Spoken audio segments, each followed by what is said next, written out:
Corded Books presents Blue Light by Walter Mosley, narrated by Ron Butler. Prologue. The Radiance. I didn't use a tape recorder back then, but I remember every word. Our teacher stood on a simple flat rock and told us about the blue light, what it meant, at least as much as we could understand. Here is what he said.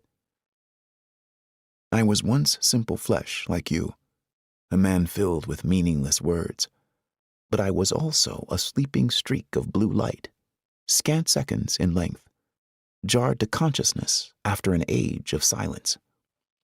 In the din of radiance rising from Neptune, I awoke and found myself leaning toward the cold gravity of that titan, rushing toward the small star it orbited. Ahead lay oblivion, or the seed left on Earth eons before and, hopefully, grown to stature. Between the graceful dance of gravities, that needle of light, no wider than a meteorite, traveled forth.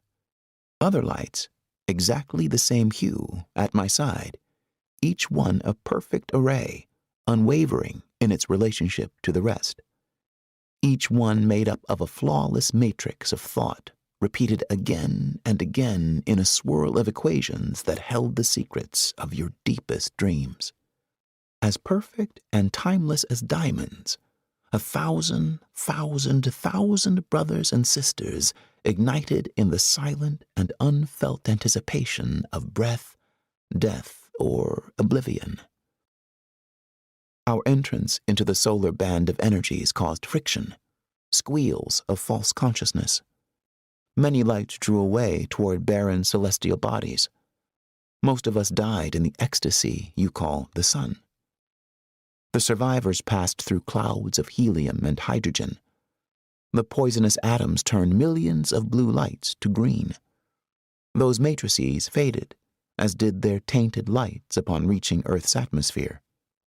Still, nearly 10,000 blue needles were destined to break the skin of air, their divine messages still intact.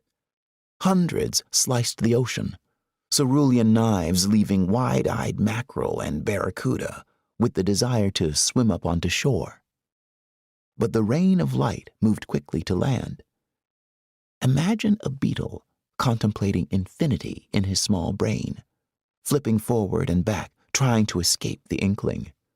Finally, he leaps into the air, blue fire alive all around him. Then comes the merciful bat, a hiss of leathery wings, and the fire is out. Cathedrals in Rome would mourn this passing for 1,000 years if they knew. Dozens of small creatures died in the path of light that night, each one in a terrible ecstasy of blue notions, each one more sacred than the history of prayer. But not all died.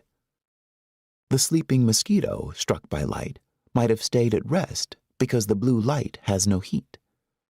The small weed would hear the call through the slow process of photosynthesis, her roots becoming sorcerous fingers exhorting Earth to live. The prophet always seemed smaller, weak after his sermons, but we felt elated and strong. There were other transformations on the night that Orde, the prophet, saw blue light. These I have gleaned from conversations, newspaper articles, interviews, obituaries, and a peculiar facility that Orde endowed upon me: the ability to read blood.